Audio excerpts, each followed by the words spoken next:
and taking the depositions and writing the motions and going to court myself. So I came out of there in 4 years like, no one that I went to law school was having that same experience. So I was so lucky to be there. And I think it was, of course, a little bit of luck, but a little bit of looking deep in yourself and finding out the skills you have that are non-legal.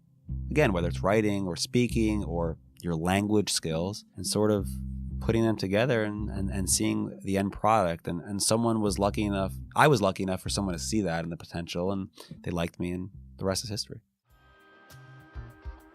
From the cubicle to the lab, the studio to the war room, climbing the corporate ladder, or joining a scrappy startup, experience a day in the life of the jobs you want. This is the Experience a Day in the Life podcast. We interview professionals, entrepreneurs, and recent grads about what a day is actually like on the job, hour by hour, or as we like to call it, their ADITL, spelled ADITL, which stands for A Day in the Life. This podcast will inspire you to gain experience beyond the classroom and launch a career of your own. We're your hosts, Chris DeBow and Matt Poe. Welcome to part 2 in the 2-part Laws of Labor series. In part 1, we went through, hour by hour, in a day in Ilan Weiser's life as a labor and employment attorney. In this episode, we'll take you through Ilan's career journey so you know what skills and experience are necessary to land a job as a labor and employment attorney. Ilan was interested in so many things in undergrad and really didn't know where to focus, but he hit the ground running in law school, tapping into his network to get career opportunities. He even went as far as moving to a whole new country for one of those opportunities. Let's learn how he did it so you can too. When you were growing up, what did you want to be? I was probably more of the classic, I want to be a soccer player, hockey player type guy. But, I was always someone that excelled in school. And I always figured I could go to graduate school or go to law school, or I didn't want to be a doctor, so medical school was out of the picture. But I always figured going to college or taking it further, taking the education further, was something I wanted to do. I just didn't know how to narrow it down. Huge problem now for students, right? What do I do next? And I think students should probably just think a little more generally about that. It's not really going with my theme here. You should be more specific about it. But meaning, what are you good at? What do you like to do? Do you like researching? Do you like speaking? Do you like writing papers? Do you like reading? Using just those simple tasks that any student really does can help you figure out the direction you want to go to. I always liked writing, not like in a journal or anything, but writing articles or watching a movie or listening to someone speak and critiquing it, or reading the newspaper. Those little things just, I think, made me want to be a litigator, or maybe back me into this corner at the end of the day. Because, again, a big part of my job is getting up in front of a judge, thinking on my feet, being prepared in different situations, and improvising. Using those skills, it shows you not exactly what you want to be, but what you may be good at. Ilan attended the University of Michigan and studied political science and Spanish literature. He wasn't entirely sure about going to law school until about his 3rd or 4th year of undergrad, but one thing was constant, and that was his passion for international politics. So you mentioned University of Michigan was the best place to be, but why did you choose that in the first place? I visited a lot of colleges. I applied to a lot of places. I liked some, I didn't like others. And I think, again, I don't remember why I liked Michigan so much. It was more a feeling thing. But I made the right decision for some, what sound now like stupid reasons, I think. And I tell people this all the time and everyone's different, right? I think the most important part of going to a college, education aside, I'm talking about socially, feeling, a gut feeling thing, is being proud of where you go, right? If you're going to go to a college, never think about it again. Say it was a miserable experience. I wish I went somewhere else. It's not worth it. Literally, I think sports are a huge way to make a decision as to college. And again, it's resources too, right? For me, a big university was where I wanted to be. I wanted people to know where I went, and I wanted a place that can deliver a lot. Did you have any internships in undergrad? In undergrad, I never had the best internships. I did different things, which I think helped me in different ways. Now, I was always a big sleepaway camp guy. And people made fun of me all the time, my friends. I went to sleepaway camp till the summer going into law school, right? So I had a couple breaks here and there. I was a cabana boy at the beach. I was a valet parker. I did, different odd jobs. And that's because I wanted to make money also during the summer, right? I mean, at the time where I was coming up, most of these internships were unpaid. You didn't even get $1. That's changed a bit now, I think. Definitely. But it's just not something I wanted to do. And I never had a connection like that where I can get an unpaid internship or a paid internship. And so I did the best of what was presented to me. But going to a place like camp, for example, I think it's helped me in a big way. And I'm not talking about being a camper. I'm talking about being a camp counselor and living with people from England, from Fiji, from Iceland, from Wales, Canada, wherever it is. I learned a lot of things from those people. So, there are small things. I can go anywhere in the world, travel anywhere in the world, and send someone a Facebook message or a LinkedIn message and say, I'm going to be there.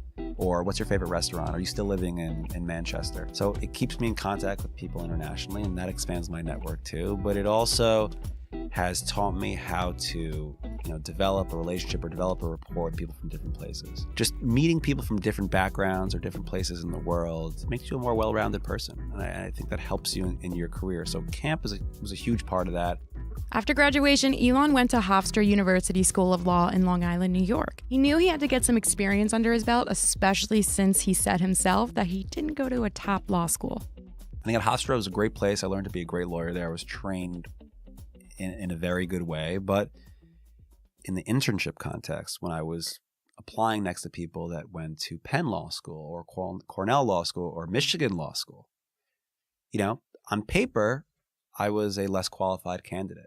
And I pride myself on being someone that likes to say, get me in the door, and that's where I can do my work. But getting into the door, it's very difficult. So I think that put me back in sense of getting the great internship where I could, be a summer intern for 2 years at a major law firm and then get the offer right away after. It just didn't work out for me like that. I wish people would have been a little more open with me when I was a college student or when I was a law student. And I think getting direct advice rather than reading a book or listening to professors constantly, it's a tough way they bring up students here in the United States if you compare it to somewhere else, because we go through this 4-year sort of general studies undergraduate program. And of course, people, a lot of people say they're pre-med or pre-law, and you do focus in an area, and of course do pick a major and do pick a minor. But do you really take it to the next level? I mean, we don't go to these vocational schools you may have in Europe, or you pick a career your first year and you study that and you get out and you're a plumber or you're an accountant. It's more soak it up in 4 years, then decide what you're going to do. Are you going to go to graduate school or pick your first job? Then are you going to go back to law school? Again, I'm not so sure I know the answer, but it looks like we're wasting a little bit of time in college. Knowing the information Ilan just told us, let's take a little peek into his mindset leading into law school. Through his own admission, it maybe wasn't the most ideal position to be in, but that doesn't mean success wasn't possible by any means. So that should inspire you to take charge of your career situation, and it starts by setting goals. Ilan told us that his goals at this point were... Always dreamed of working at the United Nations. I started speaking to more lawyers, people that are kind of involved in that, and figuring out how I can get there. The answer I got was be a great lawyer, get involved in something, be an expert in something, and eventually you'll get to that point if you keep building on experience. Didn't really know what that meant, and I just started peppering more experience on myself, getting involved in things international. A big thing was learning another language. Again, my mother is from Argentina, but we grew up speaking Hebrew in my house with my father. I learned Spanish just in middle school like everyone else, but I took a liking to it, I was good in it, and I kept going with it. And when I was minoring in college, someone told me, major in it. A professor told me, major in it, it'll be great. You're going abroad to Spain, take your political science courses in Spanish. And you can get credit for both and add those to your major. So that's what I did. And it was the second time I went abroad. I went abroad to Barcelona in college. I went on an exchange program to Madrid in high school. And I wanted to keep it going and keep it going. My first year of law school, I wanted to work in Argentina. Work for a judge or work for a government organization.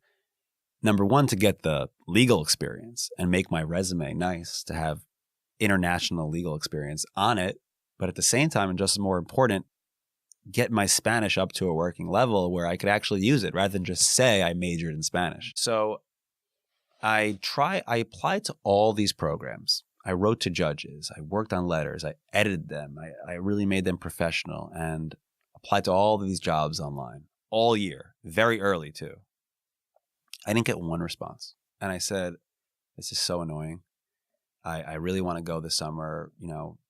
I was, for better or worse, I didn't do a great job at sort of thinking about my summer and where I was going to work and applying for jobs early. It just didn't happen for me. So I didn't really have a plan. And what it looked like was I was going to be working at some random law firm, some random lawyer, likely for no money this summer. I was living at home at the time. I'd be wasting money taking the train every day, eating lunch, and not getting paid. And I said, this is probably a better way I can do this. So that's when I had the idea to go abroad. And I wanted to go with the Spanish. Let's go to Argentina. Didn't work out for me. So I finally decided, you know what? I want the credit. I want to keep speaking Spanish, and I want to go abroad. I don't want to work for free at some stupid job I have no interest in working at. So I was going to take out a loan, and I was going to go to some small law school's Argentina program and get some credit there and sort of do like an externship type thing. And I was all signed up to go. I paid the deposit. When I connected with a girl who I went to Michigan with, not very friendly with, but in law school, and went to all these American Bar Association events, and basically said, I met a very nice partner from Argentina in a major law firm there, the second largest one in Buenos Aires. Super nice. I bet he'd be willing to talk to you. So I spoke to him on the phone really quickly. I told him what my plans were going to do. I said, I need to book a plane ticket. I'm going to go in 5 weeks to, I think it was the University of Seattle's program that I was signed up to go to. And this individual said, we have an international exchange program here at our law firm. We hire people from different continents. It's about 9 or 10 attorneys. You can be the next North American law student coming to be in the program. It's unpaid though, but you said you're going to work for no money in New York anyway. He's like, it's pretty cheap to live here. I got on a plane and I went. I was there all summer and I shadowed this partner. But just like that, speaking to someone about what my intentions were, one of my peers, someone my age and going through the same law school curriculum that I was, knew someone because she went out there and she met people and she made a direct introduction for me. And it sort of bypassed the hours and hours and hours and energy I spent applying and writing those letters blindly when someone made a personal introduction for me and got me the job like that. And after a few months there, he came back to the States to continue his studies and assist in research with one of his law professors. The following summer, he landed another legal internship with a New York City employment law firm, but working on the plaintiff's side. If you haven't been able to tell by now, Ilan is really big on networking. Tapping into his network is how he's gotten opportunities thus far in law school, and it's how he's continued to grow as an attorney currently. Ilan has some advice for college students or law students navigating careers. And let's go back to, I think, the first thing we spoke about here, how the college system in the U.S. is probably not so conducive to sort of placing someone in one area or one profession. I love where I went to college. I went to the University of Michigan. I think that is the best college you can go to. Has a nice mixture of sports. The city is amazing. The people are amazing. Really, really smart people. But look, like any college, it's what you get out of it. And I was always someone who went to class, never missed a lecture, just the type of student I was, right? But a lot of people didn't do that and did better than me or just as well as me. And you always think, well, are they studying differently? What are they doing? But I think being in a university setting, again, whether it's law school, graduate school, undergraduate, rather than soaking up what you learn in class or in the lecture, I think students need to try to take advantage of the other resources around them. Michigan, for example, was unbelievable about having guest lecturers. So people that are at the top of their game in business or finance or politics, and going to see them speak for a free lecture, in the auditorium. It really wasn't what I learned in class. It was learning who the alumni were from the college, who like to give back, who like to give money, and trying to be those people and learning about their experiences and how they got to where they are. I think that is what's invaluable in the college setting, and that's what someone needs to really focus in on. So ask people that are in the field, get an interview, email people. That's how you get it. There are nice people, like people that do your podcast, that want to help students as to how to achieve that. So I think that that's really important. What was that first real job after law school? And then can you talk a little bit about how you got that interview process? Yeah, my first job after law school is I was an associate for a law firm, a small law firm, boutique law firm, where there were 2 partners and 1 associate. I was going to be the second associate, so the 4th attorney in total. And I had employment law experience from the internship I just mentioned. I did a short stint at another local plaintiff's law firm, but didn't work there for too long. And the job market was extremely bleak when I got out of law school. Like, meaning I took the bar, I passed, and, I had great grades, honestly, but not coming from a top law school.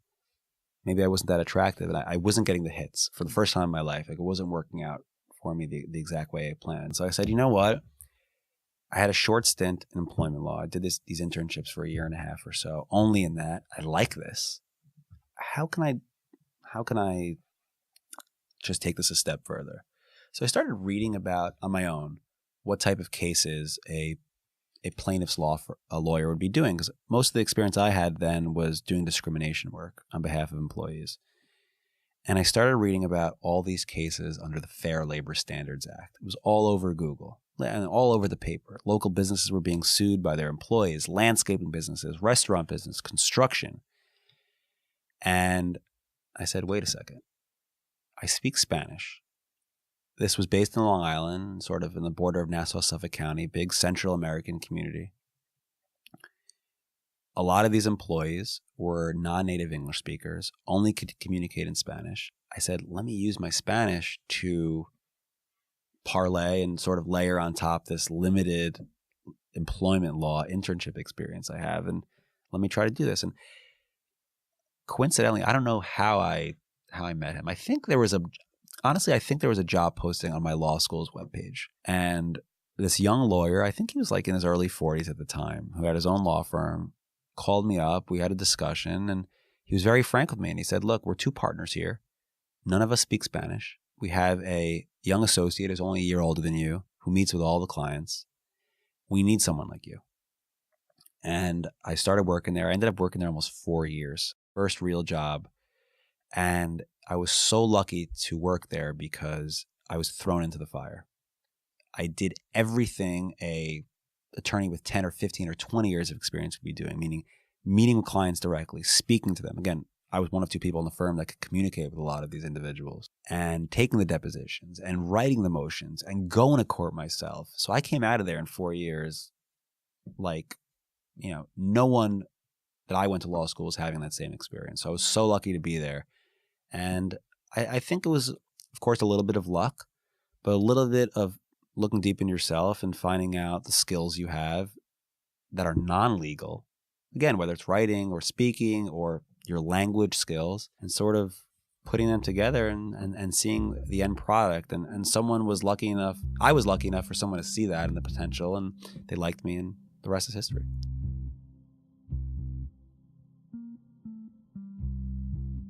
The second job I had, main job after that time, was going to the defense side. So doing exactly what I do right now. And I also started thinking about, look, I have a lot of friends, a lot of colleagues, a lot of people in my network that I speak to constantly that own their own businesses, or that are starting their own businesses, or are very successful people.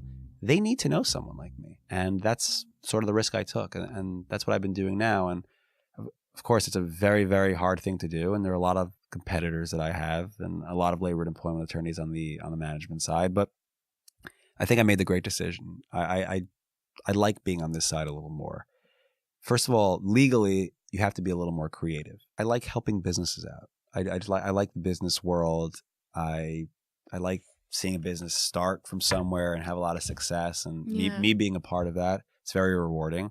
It just gave me a little more opportunity to write articles, be involved in associations, speaking engagements, things of that sort.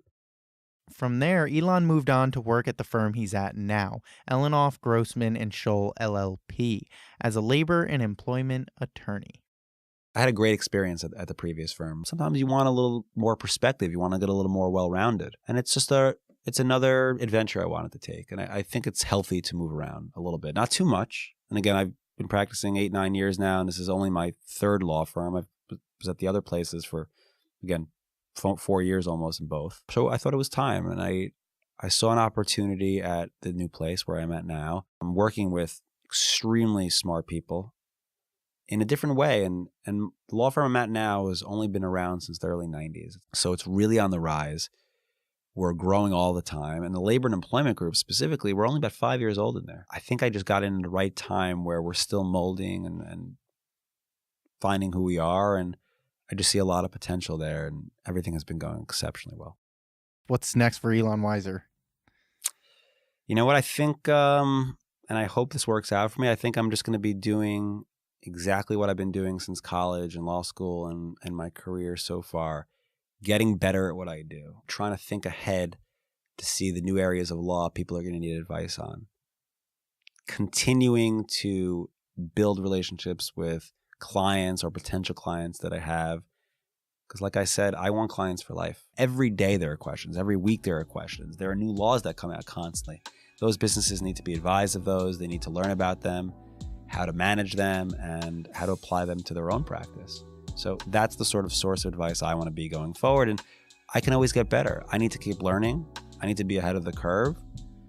And I need to have results too, of course. So, keep resolving cases, keep being effective, keep having a good reputation with my adversaries, the judges that I see, because reputation is all I got. I think if I keep to that philosophy and just keep getting better at what I do and building on it, all will work out.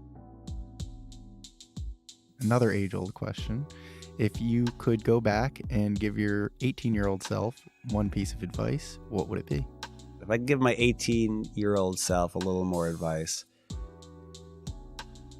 I think I want to practice what I preach. I think I should have asked more questions or gotten out there a little bit more. And I've always been a super friendly, social guy, but maybe it was for the wrong reasons. And I didn't speak to more of my friends' fathers or mothers or brothers or sisters that did one thing. I mean, what's the big deal? Why was I talking about a video game or a movie when I could have asked one question? What did you do at work today? Just like you guys are asking. What did you do last Friday? It doesn't take long, and it doesn't take a lot. And like I said, people are usually nice and willing to help young people that are trying to get ahead. So if I did a little more of that, I think that I would have gotten a little more insight and maybe got a little more direction in certain areas as to maybe what I wanted to do, because there are careers and professions out there that I still don't know about, and I may have not known about at the time I was growing up. And your parents could be great role models, your family could be great models, but most of it is be serious about your studies, go to school, do well in your tests, get good grades. But what else comes from that? And I think you need to speak to people that are within the field, because if your family are not lawyers or your friends are not, you got to look outside that. You know what's right, you know what's good, you know what you need to do in school, but you have to get a little more real world experience. And you may not get the internship, but you can always ask questions. You could always say, "Can I come to work with you one day? Can I go see you speak? Can I come to court?" And it's public, right? "Can I just go see what you're doing one day?" Sure, no problem. That's going to be the answer most of the time. So students out there, try to shadow people in professions you think will be interesting to you. That's my number one advice and takeaway from today. That wraps up part 2 in the Laws of Labor series. Huge thanks to Ilan Weiser for sharing his wisdom throughout this Experience a Day in the Life series. If you haven't already, be sure to listen to part 1 in this series to experience a day in the life of a labor and employment attorney. So they say you can't get a job without experience, but need experience to get the job. But luckily, we have quite the experience. You can join our team and experience a day in the life of the jobs you want by applying to be a student editor. Regardless of your major or amount of experience, this is the perfect stepping stone into any internship or career.